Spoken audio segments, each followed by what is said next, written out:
पिछले दिनों आपने एक शिक्षा पर आधारित वीडियो देखा था। उसमें भारत में शिक्षा का विकास भाग 1 बताया गया था, मतलब आजादी से पहले की जो घटनाएं हैं शैक्षणिक विकास में, उसको बताया गया था।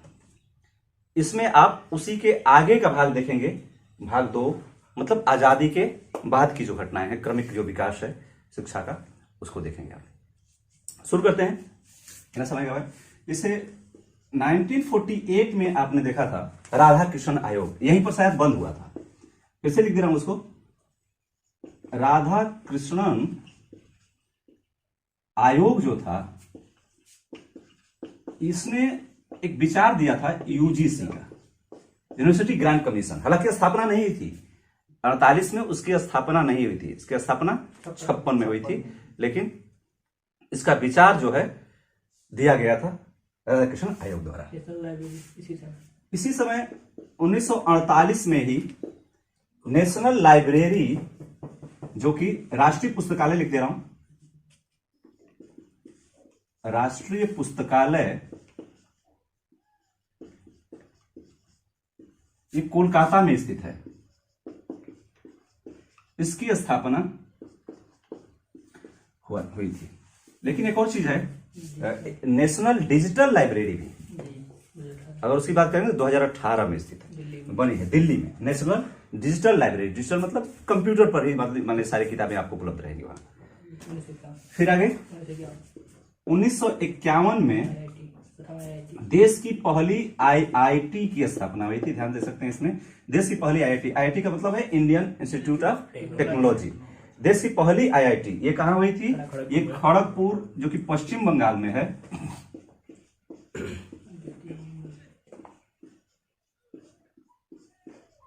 पश्चिम बंगाल, इसमें स्थापना हुई थी।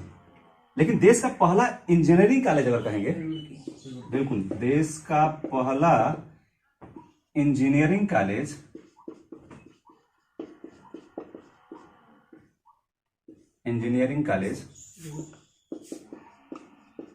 ये रुड़की है। कहां पर जानते हैं आप, रुड़की, उत्तराखंड में इसकी स्थापना हुई।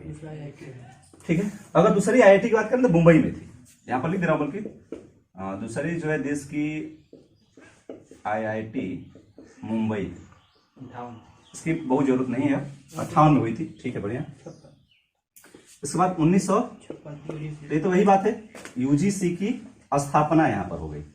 यूजीसी की स्थापना हुई, इसका मतलब है यूनिवर्सिटी ग्रांट कमीशन। यूनिवर्सिटियों के लिए जो पैसा अलॉट होता है, अनुदान जो दिया जाता है केंद्र सरकार द्वारा, उसके लिए, उसको आवंटित करने के लिए ये संस्था बनाई गई। 1961 में एनसीईआरटी की स्थापना की गई थी। एनसीईआरटी सही है, एनसीईआरटी की स्थापना की गई थी 1961 में। बेहतरीन क्वेश्चन है ये भी। हाँ, 1900, ठीक है, 64 से 66 इसलिए लिखा जाता है ना, दोनों मैं एक ही साथ कर दूं तो 64 से 66 लिखूंगा। 64 में इसकी स्थापना हुई थी। ये क्या है, कोठारी आयोग। बिल्कुल, कोठारी आयोग मुख्य तौर से इसकी जो शिक्षा रही थी 10+2+3, जो आज आप देखते हैं 10वीं 12वीं और ग्रेजुएशन जो 3 साल का। हालांकि बहुत तरह के कार्यक्रम, बहुत तरह के शैक्षणिक कोर्सेस हो गए हैं, आपको एक ही साथ उपलब्ध कराए जा रहे हैं, तो 5 साल में ये भी हो जाएगा, वो भी कई तरह के हैं। लेकिन मुख्य रूप से 10+2+3 का जो आपका शिक्षा नीति है कोठारी आयोग द्वारा, जो कि 64 में स्थापना हुआ था। इसकी 64 में स्थापना और 66 में इसने अपना रिपोर्ट प्रस्तुत किया था। इस बात को ध्यान रखेंगे, कोठारी आयोग की स्थापना 64 में और रिपोर्ट 66 में। कोठारी आयोग है 10+2+3 के लिए जाना जाता है। 1985 में मिड डे मील, नहीं, मिड डे मील 1995 में इग्नू की स्थापना, इग्नू है 1985 में इग्नू की स्थापना। और इग्नू का मतलब है Indira Gandhi national open university. Indira Gandhi national open university हालांकि देश की पहली ये कहां पर है, इग्नू कहां पर है? ये नई दिल्ली। मुख्यालय इसका नई दिल्ली में है, लेकिन बहुत सारे इसके ब्रांचेस हैं देश भर में। ओपन यूनिवर्सिटी का मतलब क्या होता है आप जानते हैं कि ओपन यूनिवर्सिटी जो है, खुला विश्वविद्यालय हम जब आप कहते हैं तो वहां पर आपको जा करके क्लास करना जरूरी नहीं होता है। शैक्षणिक इस तरह से प्रबंध किया गया होता है कि आप घर बैठे जो है कोर्स आपको उपलब्ध कराया जाता है। घर बैठे आप वहां पर अध्ययन करते हैं, फिर जा करके उसमें उनके केंद्रों पर परीक्षा देते हैं। हाँ, मान्यता की जहां तक बात है, कुछ कोर्सों की फुल मान्यता है, कुछ कोर्सों की फुल मान्यता नहीं है, वो बात अलग की है। लेकिन जो नहीं जा सकते विद्यालय या उनके लिए बहुत बड़ी राहत की बात तो ओपन यूनिवर्सिटीज हैं हमारे देश में या विश्व भर की बात करें तो ये इग्नू की स्थापना नई दिल्ली में जो कि इसका है, और सेंटर जो है देश भर के और जगह पर है। देश का पहला अगर ओपन यूनिवर्सिटी की बात आप करें आंध्र प्रदेश, तो बिल्कुल इसको लिख दे रहा हूं, देश का पहला जो था ये आंध्र प्रदेश में, और नाम था इसका अन्नामलाई। सही है, अन्नामलाई। ये देश का पहला, अगर देश का पहला ओपन यूनिवर्सिटी आपसे पूछेगा तो आप आंध्र प्रदेश यूनिवर्सिटी अन्नामलाई कहेंगे आप। लेकिन अगर ओपन यूनिवर्सिटी का विचार की बात करें कि पहली बार ओपन यूनिवर्सिटी की विचार किसने दिया था, तो हेराल्ड विल्सन ने दिया था, इंग्लैंड की। Herald Wilson, England. लिख नहीं रहा हूं, इसको बात जरूर ध्यान रखेंगे। पहली बार खुले विश्वविद्यालय की का विचार जो है हेराल्ड विल्सन, इंग्लैंड, उसने दिया था। ठीक है, ये भी जरूरी है। 1985 में ही जवाहर नवोदय विद्यालय, जवाहर नवोदय विद्यालय, उसकी स्थापना हुई थी। देख लेते हैं जवाहर नवोदय विद्यालय क्या है। देश के प्रत्येक जिले में, लगभग प्रत्येक जिले में ये स्थित है, और 6 से लेकर के 12 तक की शिक्षा दी जाती है इसमें। मतलब माध्यमिक और इंटरमीडिएट की शिक्षा कर सकते हैं इसमें, माध्यमिक और उच्च माध्यमिक कर सकते हैं इसको, माध्यमिक तथा उच्च माध्यमिक शिक्षा के लिए।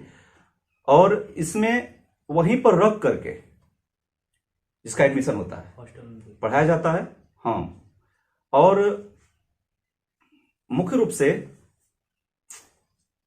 इसमें 6वीं क्लास में एडमिशन होता है, 6वीं तथा 9वीं, 6वीं 9वीं में मुख्यतः एडमिशन होता है। मुख्य रूप से 6वीं है, प्रारंभ जो है वो 6वीं है। मैं कहता हूं आगे देखते हैं इसको फिर से। 1900 क्या हुआ था 86 में? सही है। ये भी पूछता है कि नई राष्ट्रीय शिक्षा नीति जो है कब लाई गई थी। नई राष्ट्रीय शिक्षा नीति ये 86 में थी। आगे 87-88 वाला सही है। 87-88 में देश में ऑपरेशन ब्लैक बोर्ड चलाया गया था। 1987-88 ऑपरेशन ब्लैक बोर्ड मुख्य रूप से मैथ और साइंस विषय। हाँ, ऐसे प्राथमिक और माध्यमिक शिक्षा के लिए थी। प्राथमिक विद्यालयों के लिए मुख्य रूप से ध्यान दिया गया था। हालांकि माध्यमिक शिक्षा पर भी उसमें ध्यान था, लेकिन मुख्य रूप से आप पूछेगा तो प्राथमिक शिक्षा पर ही बात करेंगे। और उन विद्यालयों में जहां की एक ही शिक्षक है, मतलब एकल शिक्षक वाले जो विद्यालय हैं, उनमें और शिक्षकों की नियुक्ति का प्रावधान उसके संबंध में, तथा मैथ और विज्ञान की जो गिरती हुई दशा है हमारे गवर्नमेंट स्कूलों में, उसके लिए अच्छा प्रबंध करने की बात थी इसमें। कौन सा है? Operation black board. 1988 में, ठीक है, ये भी राष्ट्रीय साक्षरता मिशन,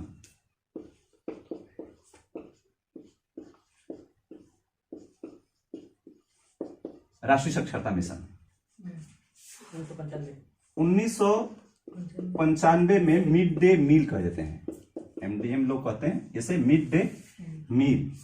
मिड डे मील क्या है आप देख ही रहे हैं। इसकी शुरुआत तो 1995 में तमिलनाडु से हुई थी।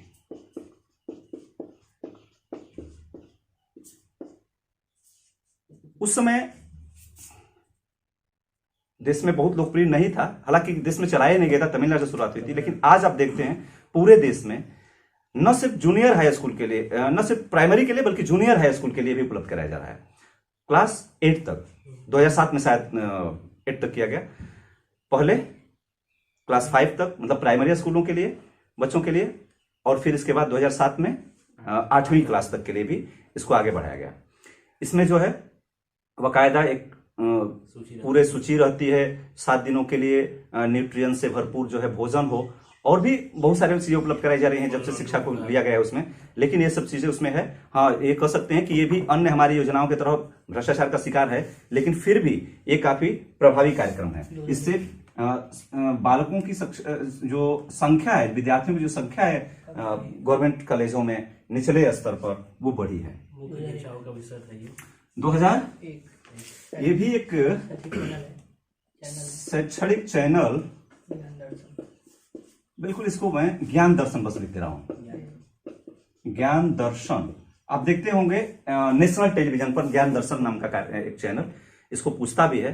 ये शिक्षा को समर्पित चैनल है सरकार का या दूरदर्शन का। 2002 लिख दे रहा हूं। एक यहां पर भी बेहतरीन एक घटना घटी कि जो बच्चों के लिए शिक्षा थी प्राइमरी, उसको मतलब ऐसे माना गया जैसे वह मौलिक अधिकार हो, और अनिवार्य कर दिया गया। मतलब मौलिक अधिकार का दर्जा दे दिया गया।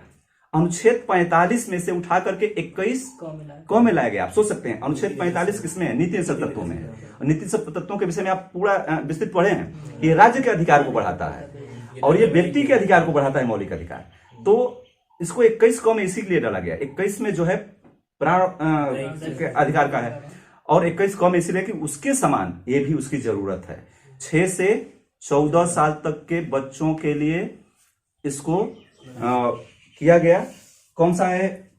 86वां संविधान संशोधन की बात करेंगे तो संविधान संशोधन है 86वां, 2002 में था, और इसके जरिए जो है 6 से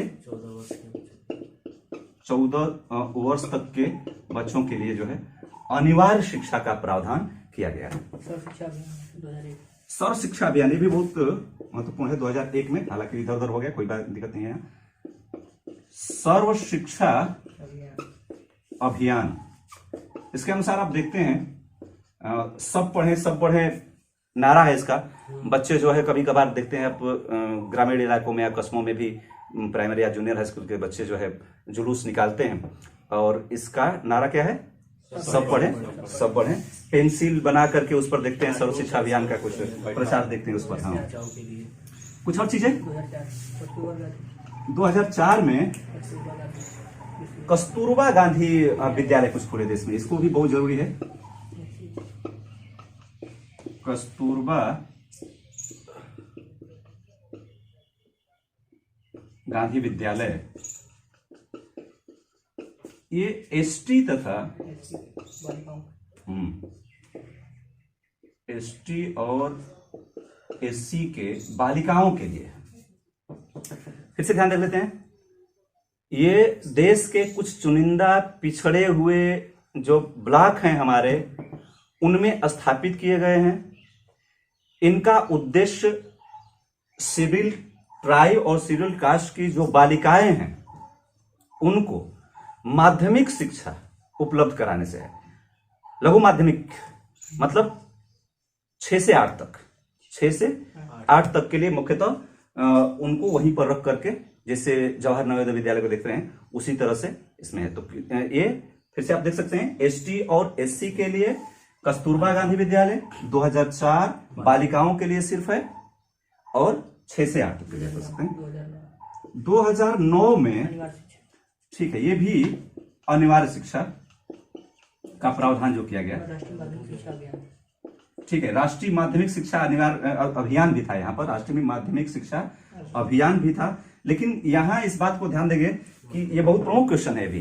ये 6 में भी इसकी बात उठी थी, लेकिन मुख्यतः 9 में अधिनियम ये पास हुआ संसद के द्वारा और 10/11 से लागू हुआ। ठीक, अनिवार्य शिक्षा का प्रावधान। यहाँ भी एक बात देखेंगे कि ये भी उसी लिए था, बच्चों के लिए जो था ये है जरूर, लेकिन ये एक दूसरी बात हो गई और इसमें थोड़ा सा अंतर है। इस तरह से ही आपको देखना है, इसमें अंतर पैदा करना है तो दिक्कत होती है। 2018 में बिल्कुल थोड़ी देर पहले यहाँ पर शुरू में, हालांकि ये मिटा दिया गया है, उसमें आपने राष्ट्रीय लाइब्रेरी की बात पढ़ी थी। उसी तरह से ये राष्ट्रीय जो है डिजिटल लाइब्रेरी की बात है।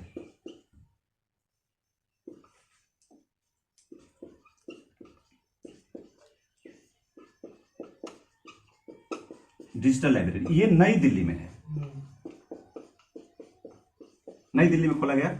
इसका मतलब आप समझ पा रहे हो कि जो भी पुस्तकें होंगी आपकी डिजिटल फॉर्म में मिलेगी, मतलब कंप्यूटर पर आपको।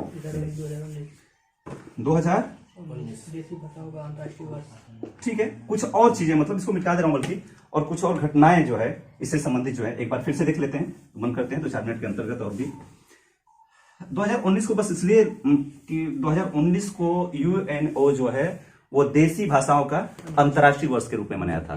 देसी भाषाओं का अंतर्राष्ट्रीय वर्ष, ये भी शैक्षणिक एक प्रश्न था इसलिए वो हो गया। इसके बाद कुछ और चीजें, हाँ ये भी आप भाषा समझ सकते हैं। केंद्रीय अंग्रेजी शिक्षा तथा विदेशी भाषा से संबंधित संस्थान जो है वो हैदराबाद में है। केंद्रीय अंग्रेजी तथा विदेशी भाषा संबंधित संस्थान हैदराबाद में स्थित है।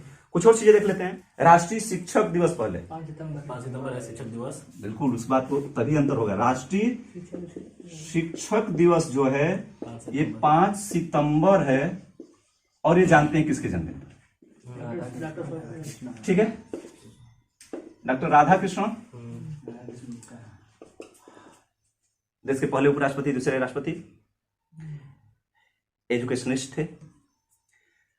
उनके जन्मदिन पर 5 सितंबर को ये राष्ट्रीय शिक्षक दिवस मनाते हैं।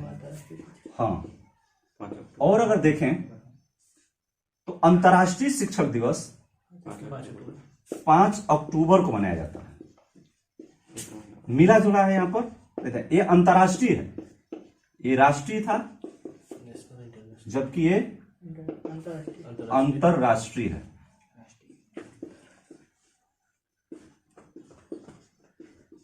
और एक चीज और अंतर इसमें देख लें आप, ये राष्ट्रीय शिक्षक दिवस है, जबकि आप राष्ट्रीय शिक्षा दिवस की बात करेंगे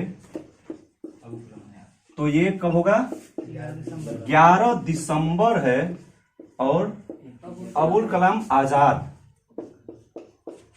ये आजाद जो थे अबुल